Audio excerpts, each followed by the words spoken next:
হ্যাঁ রে লোকনাথ, তুই তো সবার দুঃখ কষ্ট দূর করতে চাস, তবে তুই কেন মা বাবার দুঃখ কষ্ট বুঝিস না বলতো? জানিস তো, তোর দাদা আমাকে মাঝে মাঝেই বলতো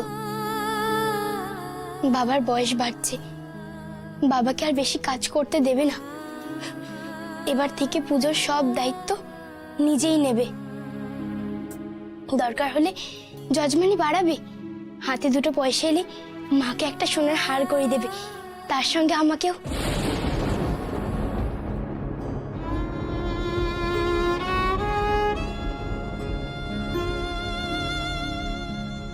জানিস লোকনাথ, টোলটা না বড় করার খুব ইচ্ছে ছিল ওর, যাতে আরো অনেক ছাত্ররা এসে পড়তে পারে, সংসারে কোনো অভাবই ও রাখতে চায়নি, কিন্তু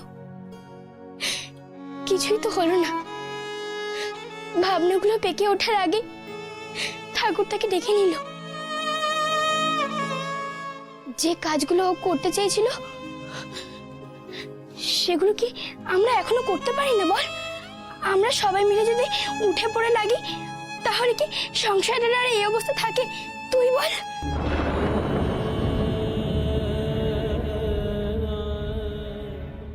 সত্যি আমার না মাথাটাই গেছে, ওদিকে কত বেলা হয়ে উঠলো, এখনো রান্নাই চাপাইনি, সংসারে যা আছে তাই গিয়ে চাপাই, রান্না হয়ে গেলে আমরা সবাই মিলে ভাগাভাগি করে খেয়ে নেব।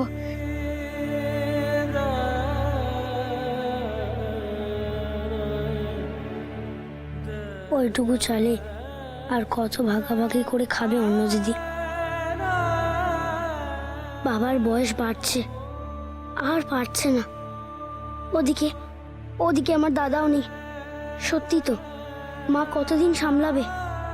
না না, আমাকেও এবার কিছু একটা করতে হবে, না হলে এই সংসারটা ভেসে যাবে যে। এটাই তোর বাড়ি লোকনাথ, যা এগিয়ে যা। তোকে যে মায়ের কাছে যেতে হবে, সেখানে মা তোর জন্য অপেক্ষা করে আছে। কিন্তু ওই ভৈরবী মাঝে বলল আমার আসল বাড়ি নাকি কালীঘাটে, মা নাকি আমাকে সেখানে ডাকছে, আমি চলে গেলে আমার মাও যে বাঁচবে না, তাহলে আমি কি করব ঠাকুর, আমি কি করব?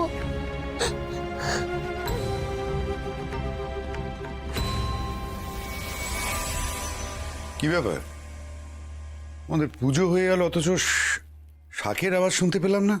কে বললো পুজো হয়ে গেছে? এখনো ঠাকুর মশাই আসেননি। সে কি, কখন সাঁঝ পেরিয়ে গেছে, এখন উনি আসেননি? কি জানি আবার শরীর টরীর খারাপ হলো না তো ওনার? আমি তো বলে এলাম, লোকনাথ পুজো যদি নাও করে হাতে হাতে ঠাকুরমশাইকে সাহায্য তো করতে পারতো, আর সন্ধ্যেবেলা তো ঠাকুরমশাইয়ের আসার কোনো দরকার ছিল না যদি লোকনাথ এসে আরতিটা করে দিত। হতেও তো পারে দিদি, যে লোকনাথ হয়তো নিজে থেকেই পুজো করতে চায়নি। ক্ষমা করবেন জমিদার মশাই, ক্ষমা করবেন গিন্নিমারা, অসময়ে এসে আপনাদের বিরক্ত করলাম। না না, বিরক্তর কি আছে, আপনি হঠাৎ এই সময়, মানে কি ব্যাপার, কি হয়েছে? না মাফ করবেন, এখানে এসে কানে এলো যে আপনারা কি লোকনাথকে নিয়ে কিছু কথা বলছিলেন। হ্যাঁ, মানে আমাদের গৃহদেবতার সন্ধ্যা আরতি আজকে এখন অব্দি হয়নি, ঠাকুরমশাই আসেননি, এই আমরা আলোচনা করছিলাম যে লোকনাথ যদি এখন এসে। লোকনাথকে আপনারা আর পাবেন না।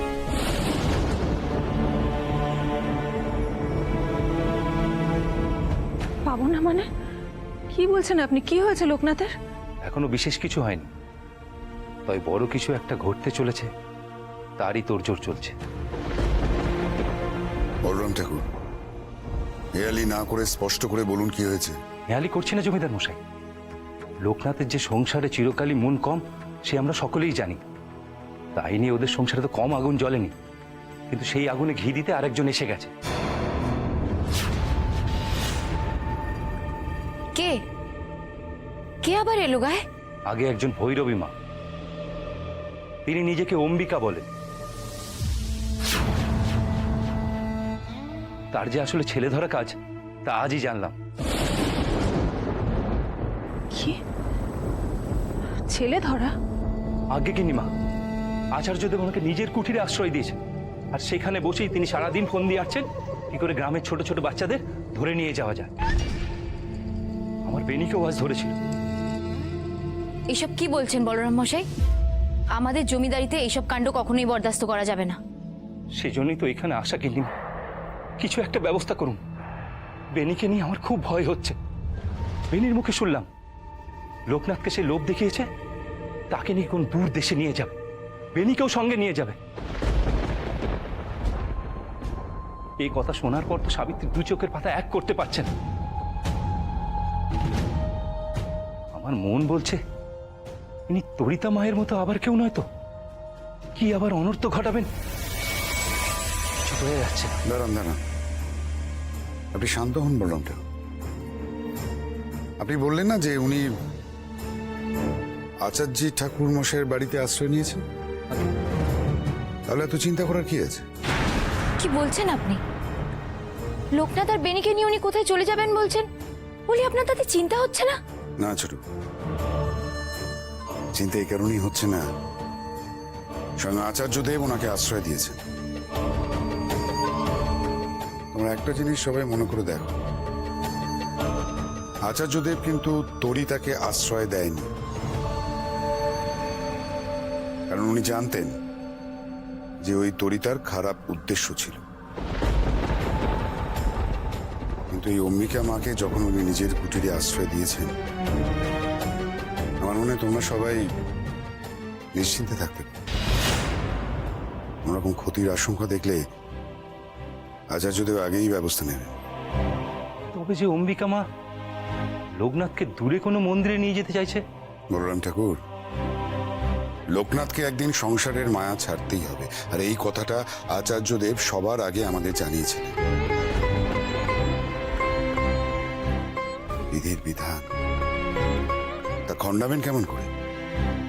আমি মনে প্রাণে চাই আচার্যদেবের এই গণনা যেন ভুল হয়। লোকনাথকে ছেড়ে আমরা থাকবো কি করে বলুন তো? আমিও তো তাই চাই বড় বউ। লোকনাথ যে আমাদেরই পরিবারের একজন, এ কথাও তো ভুললে চলবে না। তুমি পরম ভাগ্যবান রাম, তোমার এই সন্তান অগণিত মানুষের পাপ তাপ নাশ করে তাদের দুঃখ মোচন করবে, তাদের মুক্তি দেবে। লোকের নাথ হয়ে উঠবে তোমার এই সন্তান। লোকনাথের যে সন্ন্যাস যোগ আছে।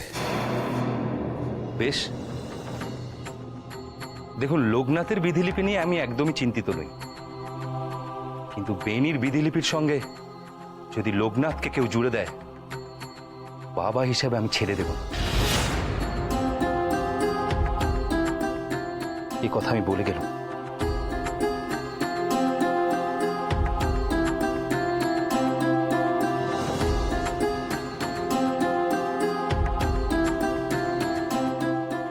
যেই আসুক না কেন, কমলার কোল থেকে লোকনাথকে কেড়ে নেওয়া চারটিখানি কথা নয়। এই চেষ্টা আমিও তো একদিন করেছিলাম, পারিনি। আর কেউ কি তা পারবে?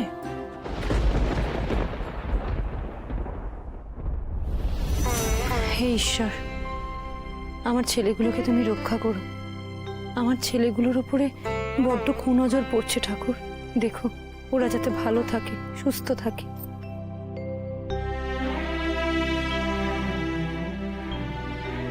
ওমা, এখন আবার কোথায় চললেন?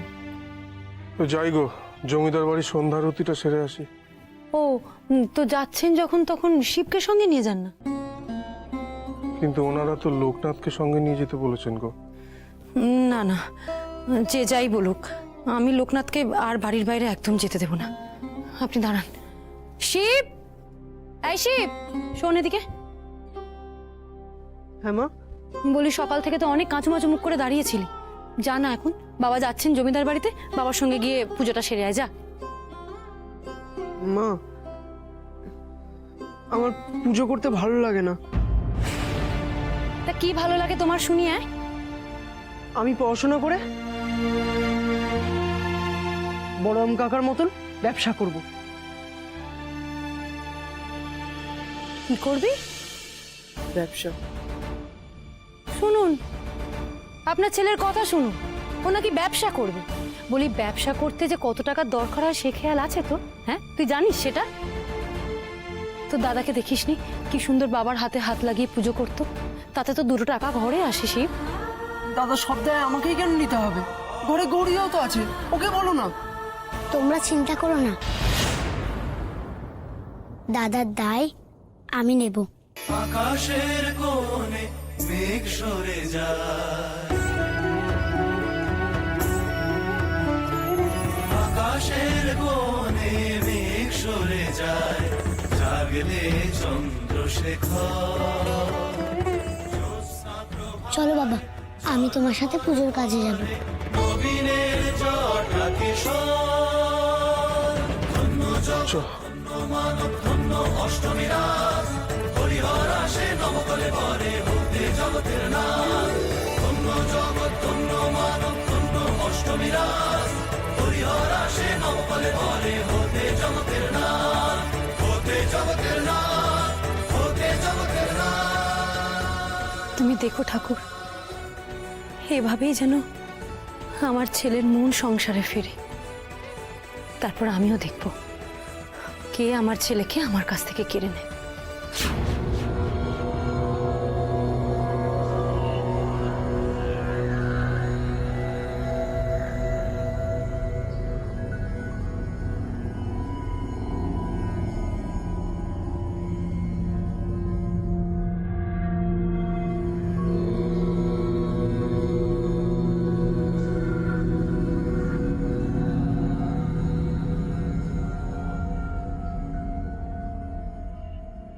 কি বলতে চাস বল? আমি তো শোনার জন্যই বসে আছি রে।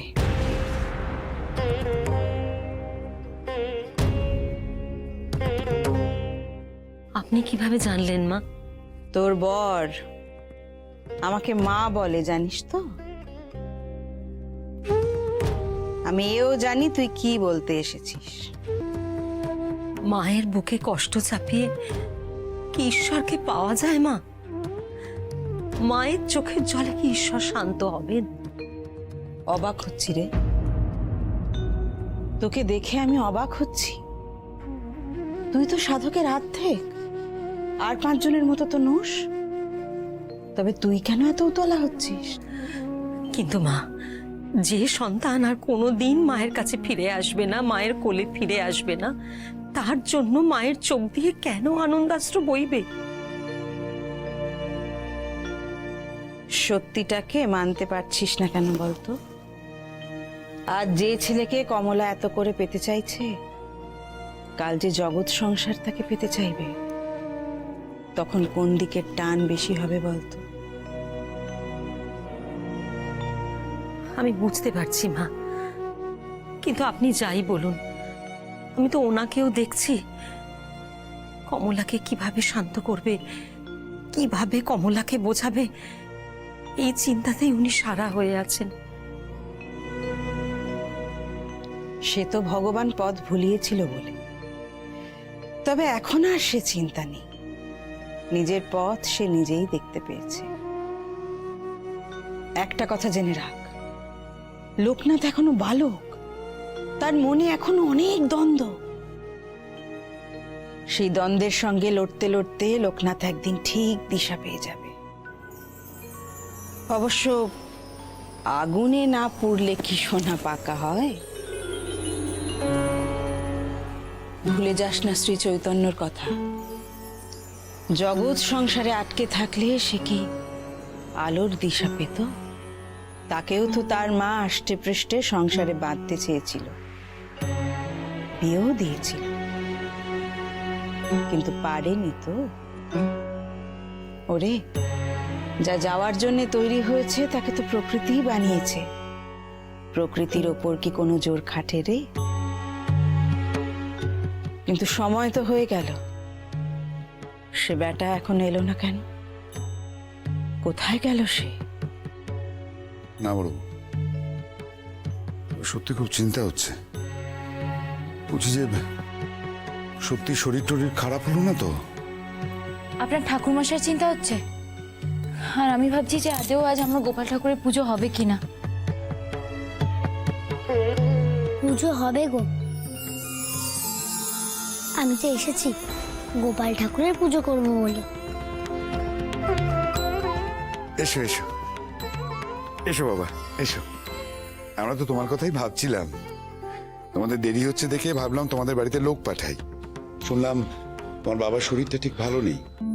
আগে আপনি মাথার উপর থাকলে আমার আর কিসের চিন্তা রায় মশাই। আসতে একটু দেরি হয়ে গেল। ওই লোকনাথ আসবে বললো তাই।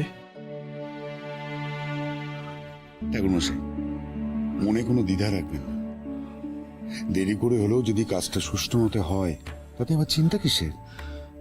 রায়মশাই, আমি সত্যি আপনাদের কাছে খুব লজ্জিত। আপনি আপনি আমাদের অন্নদাতা, অথচ সেদিন কি বিশ্রী ব্যবহারই না আপনাদের সঙ্গে করলাম। আপনি ছি ছি ছি ছি ছি ছি ছি ঠাকুরমশাই, এভাবে কথা বলে আপনি আমাকে লজ্জায় ফেলবেন না। দয়া করে আমাকে লজ্জায় ফেলবেন না। আপনি লোকনাথকে সঙ্গে নিয়ে এসেছেন, এটাই তো আমাদের কাছে সব থেকে বড় পাওয়া, পরম পাওয়া। একটা কথা আপনাকে বলি, আপনি দয়া করে সেটা রাখবেন। এবার থেকে আপনি কিন্তু লোকনাথকে প্রত্যেক দিন এখানে নিয়ে আসবেন।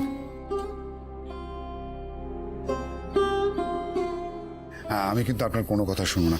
আপনার যজমানিটা আমি কিছুটা বাড়িয়ে দেবো, দয়া করে। আমি আপনাকে অনুরোধ করছি, দয়া করে আপনি আমার এই কথাটা রাখুন। ঠাকুরমশাই, লোকনাথ আমাদের জন্য যা করেছে, বিপদে আপদে কত রকম সাহায্য করেছে, ওর কাছে সত্যি আমরা খুব ঋণী। ধরে নিন না, এইভাবে ওর ঋণ কিছুটা করে আমরা শোধ করার চেষ্টা করছি। ঋণ তো সব ঈশ্বরের কাছে গো, সব তো তিনিই করেন। আমরা যে এত বকবক করে তার পুজোয় দেরি করছি, তাই তো তিনি রেগে যাচ্ছেন। একদম ঠিক বলেছ লোকনাথ, কিন্তু সে কথা এরা বুঝলে তো? তার থেকে তুমি একটা সুন্দর গান শোনাও দেখি, তোমার গোপালের মানভঞ্জন করো। এসো। ঠাকুরমশাই, লোকনাথ তো ওদিকটা সামলাচ্ছে, আপনি বরং আমার সাথে আসুন, আপনার যজমানির দক্ষিণাটা বুঝিয়ে দিই। আসুন আসুন আসুন।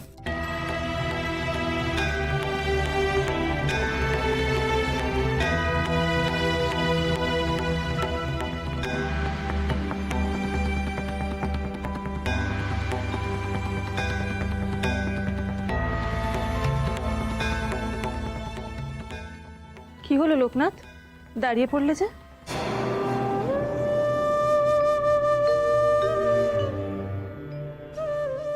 আচ্ছা, বাবা যে সেদিন মেজদাকে এখানে নিয়ে এলো, মেজদা তো বলল পুজো করবে না, তাহলে কি তোমরা অন্য কোনো পুরোহিত ঠাকুর রাখবে? এ আবার কেমন কথা লোকনাথ? ঠাকুরমশাই থাকতে আমরা অন্য কারোর কথা ভাবতে যাবই বা কেন?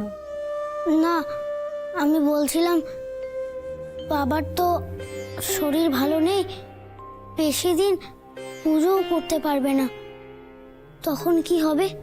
সেই নিয়ে তোমায় ভাবতে হবে না লোকনাথ। বলি, এটুকু একটা ছেলে, সংসারের কথা এত ভাবতে আছে? না গো, আমার পর্দা তো আর নেই, তাই মায়ের দুঃখ হলে আমার খুব কষ্ট হয়। বলো না গো, যদি বাবা দাদা পুজো না করে তাহলে কি তোমরা আমাদের সংসারে ভার নেবে? আমি তো আছি লোকনাথ, তোমাদের সংসারে যদি কোনো সমস্যা হয়, তোমার বাবা দাদা এরা পুজো করুন বা না করুন, আমি আছি, আমি নেব তোমাদের সংসারের ভার।